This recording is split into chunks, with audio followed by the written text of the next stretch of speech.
Are made, where we believe you can be a millionaire in all 6 aspects of health.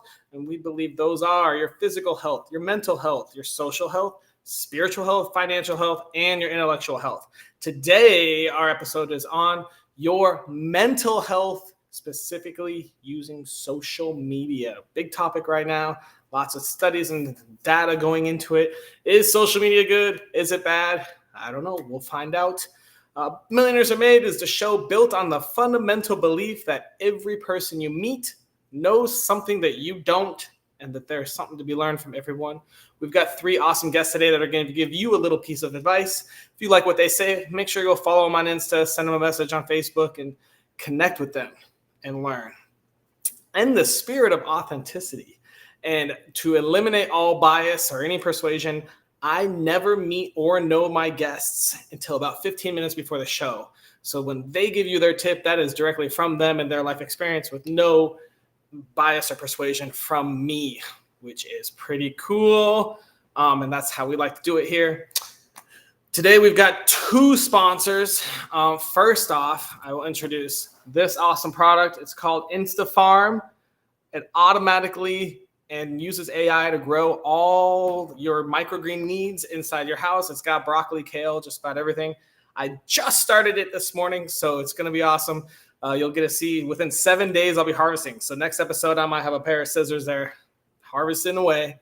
Hopefully, you all get to check that out. Next up, we have needs for guests. Please, please, please. If you have anything to share, which I know you do, sign up for guests. Sign up to be a guest right now. It's really simple. You'll see it takes about a 30-minute show, and you only have to come up with one tiny tip. So please sign up as a guest, refer other guests, and let us know. Second thing I need to talk about is topics. We're actually getting to the point where we're almost running out of some topics. So if you have an idea of virtually anything in the world that you want to learn more about, or anything you're curious about, or anything you want to meet some people that know a lot about, let us know. If you want to know about board games, we can do an episode on board games. If you want to do on Buddha, let us know. Whatever you guys want is something that we will do, and we will do the work and go find some people that have some cool tips about it. And if you like what we do, we try to offer free advice to everyone, information galore. Please share, like, comment, subscribe, YouTube, TikTok, Insta, however you want. We'd love to keep this going and help you guys learn some more. So without further ado, now that I've talked about our sponsors and our guests, let's hear it. What do I recommend to improve your mental health with social media? Where did I even learn this? Some guru somewhere taught me that we need to make sure that our social media benefits our goals.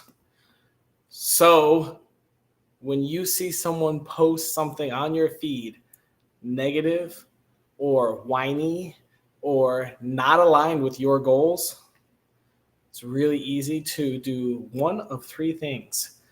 On Facebook, you can click see less. That'll fix the algorithm to see less with those keywords, that kind of tone, and you'll see less negativity in your feed. Number 2, you don't have to unfriend them, but you can unfollow them, which means that their negativity can't infiltrate your feed.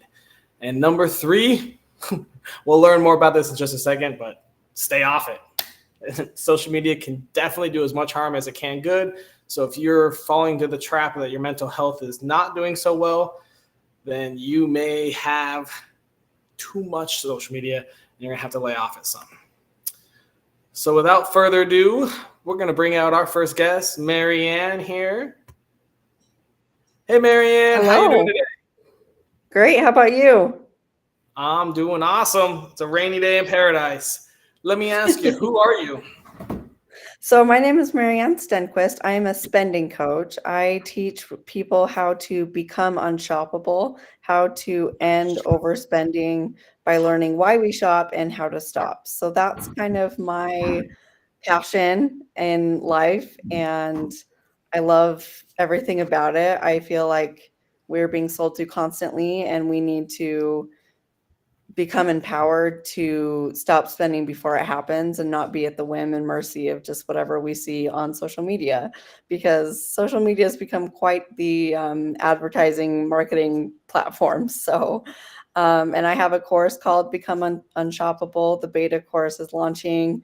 It's a steal at $50. I have 5 slots open. So launching the week before March 1st. So I'm really excited. And I have a free quiz and free Facebook community that I linked. So come join if you struggle with overspending. And even if you just want to be better with your spending, come join. And we are now posting her free Facebook community. Go join that community. If you want to be unshoppable, Marianne's the one to meet. Marianne, that might have something to do with your tip. Let's find out. If I wanted to improve my mental health with social media, what piece of advice would you give me? Yes, that has something to do with my tip because I have struggled with limiting screen time, especially on social media. My tip is to limit screen time. There's an app both for Apple and Android. The Apple's called Screen Time. Android, not sure what it's called, but it tracks your time across apps, and it is mind blowing. It was embarrassing to be like, oh my gosh, I spend that much time, hours a day. Like I could be so much more productive. And the way that it relates to spending is stop scrolling at night. Stop putting your phone by your bed. That is when I do the most spending, is when I wake up middle of the night. I like can't get back to sleep. I start scrolling and then all those ads come and oh my gosh. Yeah. So I would, if you can't, it's easy to delete apps and add them to your app. So I would say just a hard, like, don't buy on your phone, force yourself to buy on your computer because that takes you having to get up, log in. It's just not as accessible. So that would be my tip, is limit with the screen time to bring awareness and then get it away from your bedside table. Awesome. Oh, I guess you kind of did a little bit of this, but where on your journey, where in your life did you learn how to keep that phone away from your bed and how much money you're Yeah, spending on social media? it was how much money am I spending? And social media, I was going on in hopes of like making connections and being social with people, but I'm a business person, and so I've added a bunch of groups that are like marketing, business related, and so I end up being sold to more than being social. And so I think you need to set your intention for, am I going on my phone because I want to be social or because I want to look for like networking connections or other things? Having a clear intention really sets your mind in the right place, because you can go on to be sold to. There's nothing wrong with that. You can go on to be social. That's what it's there for. But don't go on expecting to be guided to what you want, because you'll go off into Neverland. So just go with an intention, because social media can be great. It's an amazing technological advancement that we have, but it can suck your time. It can hurt your mental health. It can do a lot of damage if you're not putting those barriers. That is funny you mentioned that, because if you do want to sell in Facebook groups, then you probably want to talk to me, because that's Yep, all we there you do go. all day Yep. long. Yeah, and there's nothing wrong with it, just as long as like you as a consumer have the intention of, I'm wanting to find a product to help my life, or I'm wanting to be social. Putting limits and having a clear intention. I love it. Thank you so much, Marianne. We'll go ahead and move on to our next guest. We've got Rachel coming here. Rachel, who are you? Hi, Austin. Thanks for having me. I am Rachel, and I am a life coach, and I specialize in mindset, life coaching. Very cool. I love it, Rachel. Let's get to the nitty gritty. If I wanted to improve my mental health with social media, what tiny tip would you recommend? The very first tiny tip that I recommend is building a positive and supportive online community. It really is essential for nurturing your mental health. Okay. All right. Can you tell us how to do that? I sure can. So basically, two things. When you encourage open and honest conversations, and I always like to share valuable resources, I try to really create a safe space for people to connect and support each other. Quick statistic here. Ooh. The number one fear of Americans is public speaking. So Okay. my next tip would also be to do lives. Get on Facebook, do a live. Get on Instagram, do a live. These are things that's going to support yourself in being authentic, being empathizing to yourself, and also growing as an individual. You could also get on Millionaires Are Made and do a live guest appearance. Yes, absolutely. All right, Rachel. Well, Rachel, tell us where on your life journey, how did you learn this? What did you have to go through? Where did this information come from? Well, I have kids, Austin, and I have seen so much with social media through 26 years of raising children, the good, the bad, the ugly, the crying, the happiness. It has really taught me as an individual to have wisdom with social media. So, with my social media and my coaching business, I'm always really trying to portray and give positive notions to people and set them in a better place and just really kind of enlighten people because of all the negativity out there. I try to be a light in a dark place. Awesome. A light in the dark place. I love it. Yeah, it's crazy how social media started out as such a positive benefit, and it's just kind of deteriorated over the last 10, 15 years. It's interesting. Now we have TV shows about it and conversations about how to reduce social media. Right. It's kind of interesting. Anything else you would like to add, Rachel? Basically, just like Marianne said, learn to decrease your time on it, and also learning to just decrease your nerves being the speaker. So go ahead, push yourself, do a live. It's okay. You're going to feel better about yourself each time that you do it. Continue to decrease your nerves on social media. So use it for your gain. Use it for your gain. I like that. Awesome. Thanks so much, Rachel. We'll go ahead and move on to our next guest.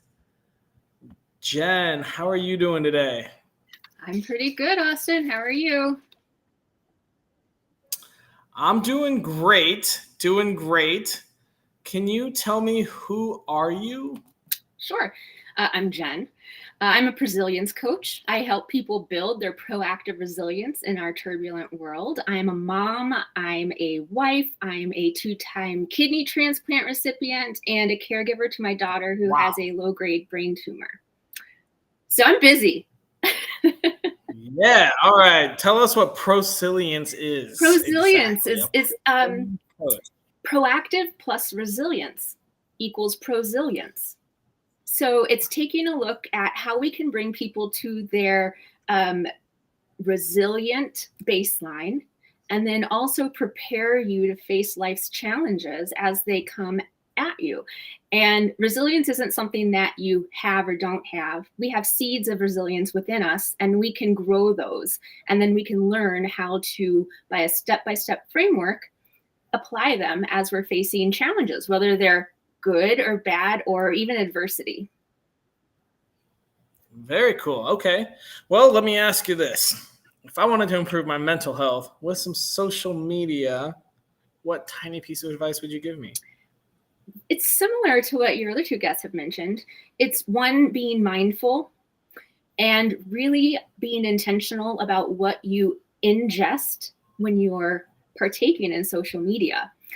Mostly because I'm going to ask people to make this more of a somatic experience or an in-the-body experience, because we know that that supports our mental health. Our nervous systems were not developed to take in everything that we're seeing from around the world at all times. And it can create this chronic dysregulation within us. And what I'm inviting people to do is pay attention as they're scrolling social media to what their body's telling them. So if your body starts to feel like this, and you can tell that it's not really excitement, it could be more anxiety that then can translate into our mental processes, to take a moment and decide, if this is something that is part of your spiritual connection, and if so, you can still partake in it, but just know that you're feeling that and that you can change the way you're relating to it. What I mean by that is I was on a podcast talking about prosilience, and the host is very close to those who are living in the Middle East right now. And she's trying to stay abreast of everything that's happening because of the people that she cares about and loves. And at the same time, it was chronically increasing her anxiety. And she asked if I had any tips based on that. And I asked her, when you see all of this information inundating you about all of the difficult things that are going on in the world, and in particular this area that you care so much about, are you doing it to be informed? Are you getting sucked in? Or is it part of your mission? Part of her mission is to, share what others are going through her podcast. And so she was able to reframe it with that question and realize that when her body starts to get dysregulated, she can engage her parasympathetic nervous system by some simple tips and reframe the way she is reacting and relating to that information. And always, if it's too much, you have the innate right to say, it's too much. I can't do this, and sign off. Very true. Very true. Yeah, you have the power just to turn it off. That's very and true. That doesn't mean that you don't care about the people that, you want to, you want to meet or you want information about. That's not what that means. Yeah, friendship, it does not rely on how many hours on social media you have. No. Otherwise, it's not that solid of a friendship. So you touched on this a bit, but is there anything else you want to talk about? Maybe, I guess, how you came to the prosilience name? Oh, sure. Well, it's a step-by-step framework that, unbeknownst to me, I've been practicing since my first kidney transplant when I was 15. And I ran across this work as I was researching resilience by Linda Hoops, an organizational psychologist. And she speaks about the 4 building blocks of resilience. And as she described them in her book, and I'm reading them, I'm like, oh my gosh, she put language and a framework to what I've been doing naturally. And when people would ask me, how are you so resilient? 2 kidney transplants, a daughter with a brain tumor, you're a coach, so you hold space for others. How do you do that? And I didn't know. So that's why I researched, and I ran across this wonderful book, and I'm very excited to bring it to more people. What book? It's called Prosilience, Prosilience.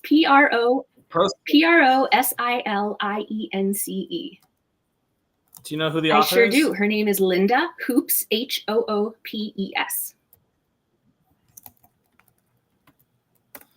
Wonderful. Awesome, Jen. Well, hey, let's go ahead and bring Marianne and Rachel out, and let's see what they've got to say. All right, we started off with Marianne. Do you want to quickly refresh what your tip was? Yes. So first of all, limiting screen time, using an app to do that for you in the background. That's a good eye opener. And not having your phone by your bed, so you stop scrolling and shopping and not getting sleep. And can you repeat what were the name of the app for iPhone and Android? Yeah, so iPhone is called Screen Time, and I'm not sure what Android is called. I tried looking it up and I couldn't find it. I want to say it was like minutes. It started with an M, and I couldn't. They probably have a few, but yeah, Screen Time for Apple. All right, so improving mental health with social media by using an app to limit your social media, or at least measure it so you know how much you're spending. Rachel, what are your thoughts on that? Yeah, I definitely support that and agree with it. I think that as adults, that's why we make the decisions that we make, and children need to be modified by the adults, and hopefully parents will do that more and more. Jen, what are your thoughts? Oh, totally. I say if that works for you, that you should definitely download those apps and take a look at it. I am guilty of all of those things Marianne recommended against. So I'm going to take a look at that. But I also think, in addition to those screen time apps, like just listen to your body as well. So I loved what you said about the listening to your body, because I've noticed that I want to get rid of an uncomfortable emotion, I reach for my phone. That's like what the habit is. And so I liked the prosilience, being proactive about like, why am I reaching for my phone? Why am I going on social media? Is it to buy things? Is it to network? Is it to create connections? Is it to get that positive interaction? Like what's the reason? And so being proactive about that, I like that. Listening to your body first and being like, do I need that? Do I need that connection? Or do I need like actual physical connection more than like social connection with strangers? So that point, Marianne, actually also directly relates, probably broadly, but to alcohol.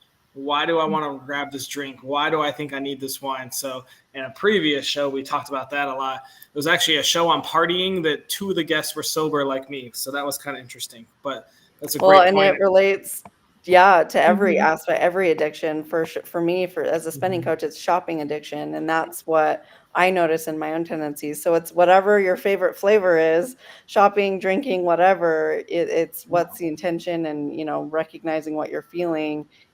Is that need going to be met doing that bad behavior? Oh, absolutely. It's that numbing effect, right? That we all look for when we don't want to sit with difficult emotions. Yeah, I also want to point out, I don't know if you guys have seen this, but Facebook sends notifications on when you're using Facebook while driving. Have you guys seen that yet?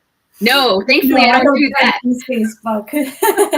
It's not pretty when you look at it and it goes, last week you used it for like an hour and a half driving, and you're like, oh, whoa. But it has decreased because I moved to an island where they drive on the left side. It's hilly and mountainous. You have to focus. So I'm scrolling less. But yeah, I remember watching that going, wow, Facebook while driving. Hey, Rachel, do you want to quickly refresh what your tip was?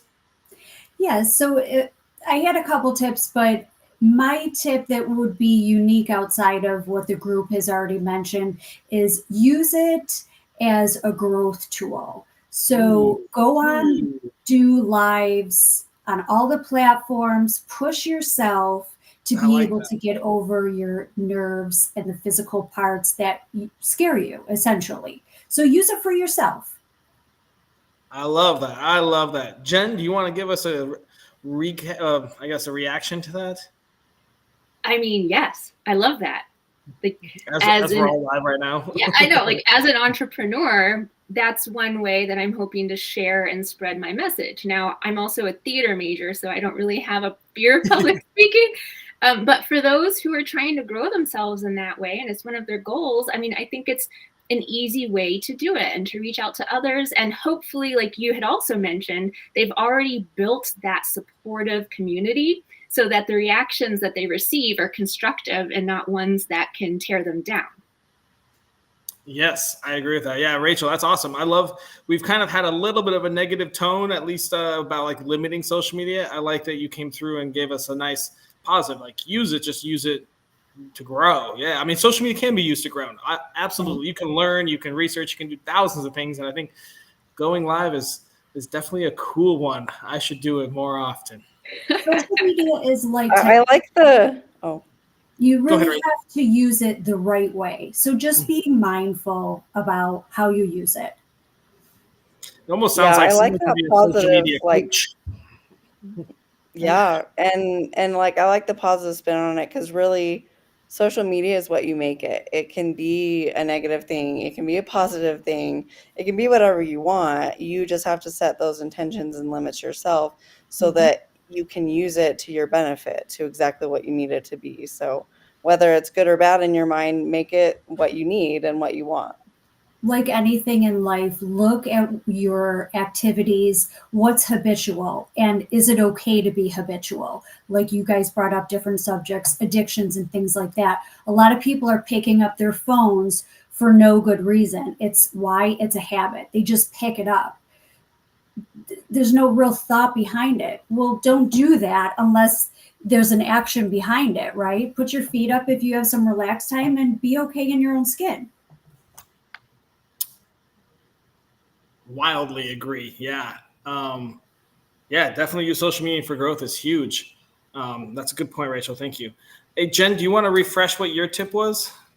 Sure. It's about, like both Marianne and Rachel said, being mindful and intentional And in this case, listening to your body. You don't have to always, go to your mind to make your choices. If you are saying in your mind that, yeah, I want to reach for my phone, I want to be on social media, but inside your body is like this, then that might not be the best time to do it. So take cues somatically from your body, decide how you want to regulate your central nervous system so that you can be in a more mindful place when you engage. And a simple tip for that could be simple box breathing. Be mindful of your breathing as you help regulate your central nervous system, because breath is a remote control for our brain. Rachel, what are your thoughts? I agree with what she says. I tend to specifically work the other way around. I don't let my physical symptoms get in my way. I train my brain to go first. I won't allow, because if you think about somebody having a panic attack or anxiety, you have to push through it. In my mind, I teach my clients, push through it. Don't wait and let it scare you and overwhelm you until you feel okay. So I tend to work the other way around. But again, one size doesn't fit all. So I do respect her perspective as well.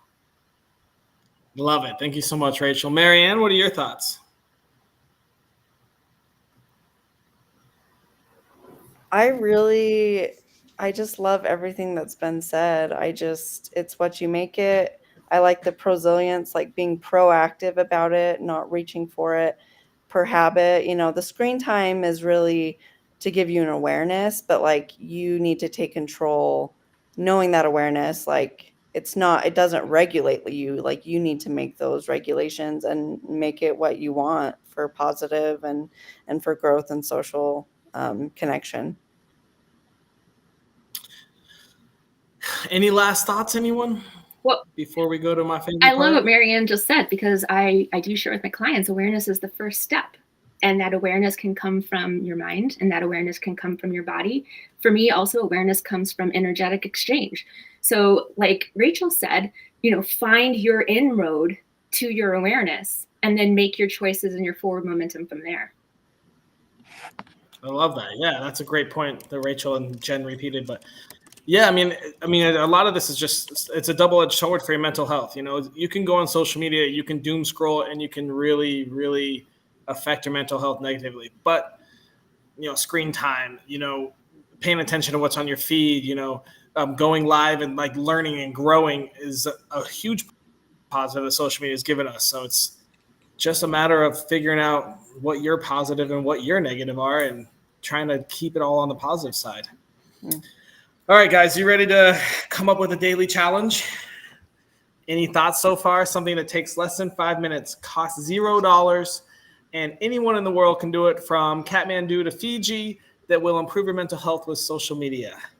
Who's got some ideas? Well, one thing that's completely free is mindful breathing.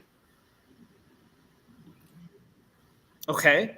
Like while you're on social media, mindful breathe to regulate your central nervous system so that you aren't going to doom scroll and take the negative from it and have it affect you in negative ways. I would add to that before you even go on, because then you can see, do I even want this or need this right now? Maybe it will direct you to what you actually need, that deeper need. But then also just like to incorporate Rachel's comments, like making it positive. So mindfully breathing, setting the intention of like a positive interaction, what you want. That breathing will give you that time to stop and set those intentions. Thoughts, Rachel? I would challenge everyone to go and do a live, whether it's for 5 minutes or not. For all of the people, which are most Americans, have never done a live before.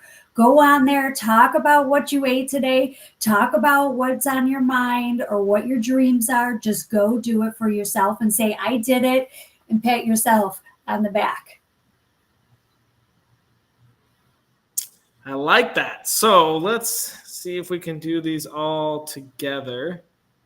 I like Rachel. So we had a guest, Richard Kaufman, a couple episodes ago, and the episode was, I think, social health authenticity, perhaps. And he said every day just go spend like 30 seconds to a minute live and just talk about what you're feeling immediately. So I actually like that a lot. So I think we should incorporate that. So we talked about breathing and going live, scrolling. So I'm thinking maybe we go live every day for like 30 seconds, and maybe the first 5 to 10 seconds is just like some heavy breaths. How do you guys feel about that? Do you guys already go live every just day? set that right intention. Not so much I live, don't. but I do podcast quite a bit, and I do run challenges from time to time on LinkedIn. All right. I don't, but that was a good little kick in the pants. Yeah. Yeah, I think, Rachel, do you go live every day? Not every day. I should be though. All Don't right. shoot all over yourself. Challenge myself every day. Well, let's do this as a challenge then. All of us can go live every day for at least like 30 seconds to a minute, maybe a minute, because we're all kind of longer talkers and are comfortable on camera. But for our audience, if you don't feel too comfortable, 30 seconds is great. Maybe go live, and your first 5 to 10 seconds is like 5 deep breaths to kind of focus on yourself, and then just release. Just go live and let loose, whatever's on your mental health mind, I guess, and just use social media for the positive and start practicing and learning that. You guys sound good with that challenge? I love that because it also lends the air of authenticity as well as normalizing what humans feel. Yeah. Cool. Yeah, Well, I love that. That's going to be fun. All right. I don't think I've never gone live really at all until I started this show. And then obviously I go live every Wednesday. So this will be kind of fun to just go live 30 seconds to a minute and just talk about what's going on in your life and take 5 nice deep breaths to focus in the beginning. And I think we've got ourselves a nice mental health social media challenge. Awesome. Sounds good. Great. Awesome. Thank you guys so much.